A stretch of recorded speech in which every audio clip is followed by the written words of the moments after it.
Good morning my dear students. Recorded class में एक बार फिर आपका स्वागत है। आज आप लोग एक बहुत ही अच्छा पाठ पढ़ेंगे। पाठ का नाम है मैं और मेरा देश। मैं और मेरा देश नामक पाठ हमें अच्छे व्यवहार, अच्छे आचरण करने के बारे में बताती है कि हम अगर कोई अच्छा कार्य करते हैं, अच्छा व्यवहार करते हैं, अच्छा आचरण करते हैं तो उसका प्रभाव जो है हमारे ऊपर ही नहीं पड़ता है, हमारे देश के ऊपर भी पड़ता है। उससे जैसे मान लीजिए कोई भी आदमी कोई आविष्कार करता है, कोई बढ़िया खेल खेलता है, कोई भी कार्य करता है तो उससे उसके देश के सम्मान में वृद्धि होती है। तो हम लोग आज इस पाठ को पुनरावृत्त करेंगे और देखेंगे। इस पाठ को मैं पढ़ रहा हूँ, आप लोग ध्यान से सुनिएगा। हमारे देश के महान संत स्वामी राम तीर्थ एक बार जापान गए। वे रेल में यात्रा कर रहे थे। एक दिन ऐसा हुआ कि उन्हें खाने को फल न मिले। उन दिनों फल ही उनका भोजन था। गाड़ी एक स्टेशन पर उतरी। वहाँ भी उन्होंने फलों की खोज की किंतु पा न सके। उनके मुंह से निकला, जापान में शायद अच्छे फल नहीं मिलते। एक जापानी युवक प्लेटफार्म पर खड़ा था। उसने ये शब्द सुन लिए। सुनते ही वह भागा और कहीं दूर से एक टोकरी ताजे फल ले आया। उसने वे फल स्वामी राम तीर्थ को भेंट की और कहा, लीजिए, आपको फलों की ज़रूरत थी। स्वामी जी ने समझा यह कोई फल बेचने वाला है। उन्होंने उससे फलों के दाम पूछे पर उसने लेने से इनकार कर दिया। बहुत आग्रह करने पर उसने कहा, आप इनका मूल्य देना ही चाहते हैं तो अपने देश में जाकर किसी से यह ना कहिएगा कि जापान में अच्छे फल नहीं मिलते। देखिए, स्वामी जी का यह उत्तर सुनकर मुग्ध हो गए। उस युवक ने अपने इस कार्य से अपने देश का गौरव न जाने कितना बढ़ा दिया।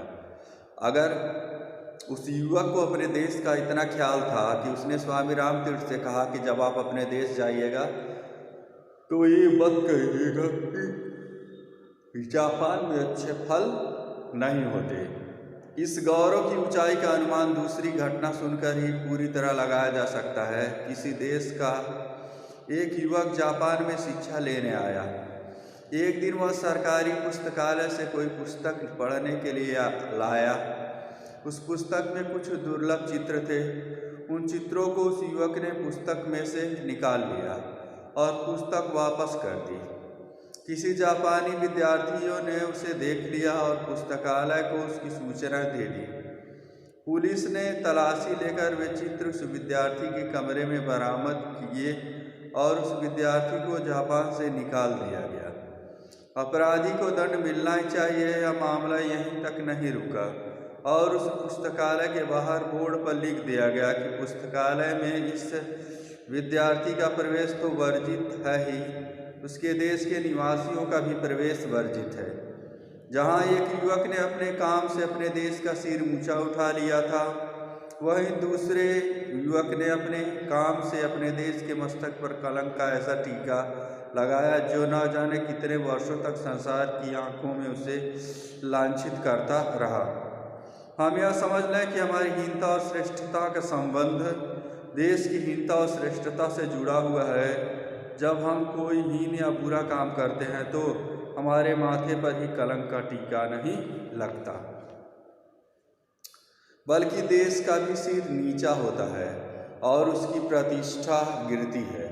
जब हम कोई श्रेष्ठ कार्य करते हैं तो इससे हमारा सिर नहीं ऊंचा होता, बल्कि देश का भी सिर ऊंचा होता और उसका गौरव बढ़ता है। इसलिए हमें कोई ऐसा कार्य नहीं करना चाहिए जिससे देश की प्रतिष्ठा पर आँच आए। क्या आप चलती रेलों में, मुसाफिर खानों में, क्लबों में, चौपालों पर, मोटर बसों में कहीं ऐसी चर्चा करते हैं कि हमारे देश में यह नहीं हो रहा है, वह नहीं हो रहा है, यह गड़बड़ है, यह परेशानी है?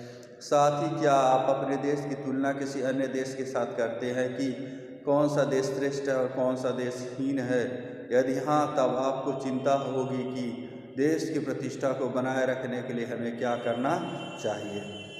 क्या आप कभी केला खाकर छिलका रास्ते में फेंकते हैं, अपने घर का कूड़ा बाहर फेंकते हैं, अपशब्दों का प्रयोग करते हैं, इधर की उधर लगाते हैं, अपने दफ्तर गली को गंदा रखते हैं, होटल धर्मशालाओं में या दूसरे ऐसे स्थानों में, जीनों में, कोनों में पीक थूकते हैं, उत्सवों, मेलों और खेलों में ठेलम ठेल करते हैं, आमंत्रित होने पर विलंब से पहुंचते हैं या वचन देकर भी घर आने वालों को समय पर नहीं मिलते हैं, इस तरह शिष्ट व्यवहार के विपरीत आचरण करते हैं। यदि आपका उत्तर नहीं है तो आपके द्वारा देश का सम्मान बढ़ेगा और संस्कृति भी सुरक्षित रहेगी। तो इस प्रकार से आप लोगों ने देखा कि अगर हम कोई अच्छा कार्य करते हैं, जैसे हम केला खाकर इधर उधर नहीं फेंकते हैं, घर का कूड़ा बाहर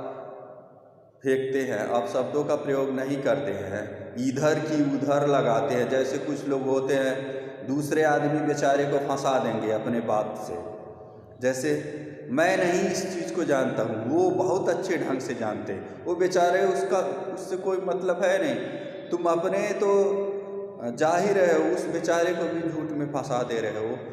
इस प्रकार से हम गली दफ्तर को गंदा रखते हैं, होटल धर्मशालाओं में कहीं जाते हैं तो थूकते हैं, उत्सव मेलों ठेलों में जहाँ महिलाएं रहती हैं, लड़कियां रहती हैं, धक्का देते हैं उनको, उनके साथ दुर्व्यवहार करते हैं, ठेलम ठेल मतलब भीड़ भाड़ में लोगों को परेशान करते, किसी का चैन खींच लेते हैं, पॉकेट काट देते हैं, इस तरह का कार्य करते हैं, तो उससे क्या होता है, हमारे देश के सम्मान को ठेस पहुंचता है।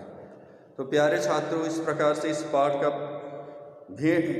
का शब्दार्थ देखिए। भेंट करना मतलब भेंट करना, देना, इनकार, मना करना, आग्रह, अनुरोध, मुग्ध, मोहित, दुर्लभ, कठिनाइयों से प्राप्त होने वाला, दंड, सजा, वर्जित, मना, लांछित, अपमानित, श्रेष्ठता, बड़प्पन, प्रतिष्ठा, सम्मान, अपशब्द, बुरे शब्द, विलंब, देर, शिष्ट, सभ्य आचरण, व्यवहार।